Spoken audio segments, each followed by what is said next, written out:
ये कथा battle of Muktsar से संबंधित है, जो सिख इतिहास की एक महत्वपूर्ण घटना है।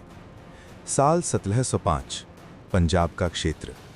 उस समय गुरु गोबिंद सिंह आनंदपुर साहिब में निवास कर रहे थे। ये स्थान सिखों के लिए एक महत्वपूर्ण केंद्र बन चुका था। मुगल शासन और पहाड़ी राजाओं को ये बढ़ती शक्ति स्वीकार नहीं थी। परिणाम स्वरूप उन्होंने मिलकर आनंदपुर साहिब को चारों ओर से घेर लिया। ये घेराबंदी एक दो दिन की नहीं थी, ये कई महीनों तक चली।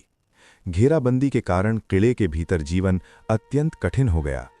खाद्य सामग्री धीरे धीरे समाप्त होने लगी। पानी और अन्य आवश्यक संसाधनों की कमी भी बढ़ती गई। किले के अंदर मौजूद सिख लगातार इस कठिन परिस्थिति का सामना कर रहे थे। लंबे समय तक चले इस संकट ने सभी को शारीरिक और मानसिक रूप से प्रभावित किया। इसी परिस्थिति में कुछ सिखों का धैर्य टूटने लगा। उनमें से 40 सिखों ने यह निर्णय लिया कि वे अब इस संघर्ष को आगे नहीं बढ़ा सकते। उन्होंने एक लिखित घोषणा तैयार की, जिसे बेदावा कहा जाता है। इस दस्तावेज में उन्होंने ये स्वीकार किया कि वे अब गुरु गोबिंद सिंह के सिख नहीं हैं। इसके बाद वे आनंदपुर साहिब छोड़कर चले गए। इन 40 सिखों का ये निर्णय सिख इतिहास की एक महत्वपूर्ण घटना के रूप में दर्ज है। ये उस समय की कठिन परिस्थितियों को दर्शाता है जब लंबे संघर्ष और अभाव के कारण कुछ लोगों का मनोबल प्रभावित हुआ। ये 40 सिख अपने अपने क्षेत्रों की ओर लौटने लगे। ये यात्रा केवल स्थान परिवर्तन नहीं थी, बल्कि एक मानसिक स्थिति का भी प्रतीक थी। जब ये सिख अपने गांवों की ओर लौट रहे थे, तब उनकी भेंट माए भागों से हुई। माए भागो उस समय सिख परंपरा और कर्तव्य के प्रति समर्पित थीं। उन्होंने इन सिखों के निर्णय के बारे में जाना। माई भागो ने उन्हें उनके कर्तव्य और जिम्मेदारी का स्मरण कराया। उन्होंने ये स्पष्ट किया कि इस समय अपने गुरु और संघर्ष को छोड़ना उचित नहीं है। इस संवाद का प्रभाव उन 40 सिखों पर पड़ा। उन्होंने अपने निर्णय पर पुनर्विचार किया। इसके बाद उन्होंने ये निश्चय किया कि वे वापस लौटेंगे और संघर्ष में भाग लेंगे। उधर गुरु गोबिंद सिंह आनंदपुर साहिब को छोड़ चुके थे। वे अन्य स्थानों की ओर बढ़ रहे थे, जबकि मुगल सेना उनका पीछा कर रही थी। इसी क्रम में खिदराना नामक स्थान पर घटनाएं आगे बढ़ीं। ये स्थान बाद में मुक्तसर के नाम से जाना गया।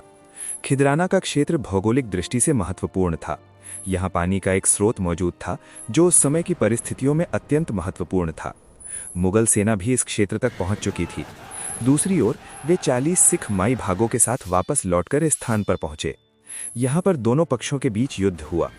एक ओर बड़ी संख्या में मुगल सैनिक थे, दूसरी ओर सीमित संख्या में सिख योद्धा। ऐतिहासिक उल्लेखों के अनुसार इन 40 सिखों ने युद्ध में सक्रिय रूप से भाग लिया। उन्होंने खिदराना में मुगल सेना का सामना किया। माई भागो भी इस संघर्ष में उपस्थित थीं और उन्होंने युद्ध में भाग लिया। युद्ध के दौरान परिस्थितियां अत्यंत कठोर थीं। संख्या में कम होने के बावजूद इन सिखों ने युद्ध जारी रखा। धीरे धीरे सभी 40 सिख इस युद्ध में वीर गति को प्राप्त हुए। ये घटना सिख इतिहास में एक महत्वपूर्ण मोड़ मानी जाती है। ये न केवल संघर्ष का, बल्कि पुनः समर्पण और कर्तव्य की भावना का भी प्रतीक है। युद्ध के पश्चात गुरु गोबिंद सिंह उस स्थान पर पहुंचे। ऐतिहासिक विवरणों के अनुसार उन 40 सिखों में से एक महासिंह अंतिम समय में जीवित थे। उन्होंने गुरु गोबिंद सिंह जी से अपने बेदावा को वापस लेने का निवेदन किया। इसके बाद गुरु गोबिंद सिंह ने उस लिखित बेदावा को नष्ट कर दिया। उन्होंने उन 40 सिखों को मुक्ते घोषित किया। इस घटना के बाद खिदराना का नाम बदलकर मुक्तसर रखा गया। मुक्तसर का अर्थ है मुक्ति का सरोवर।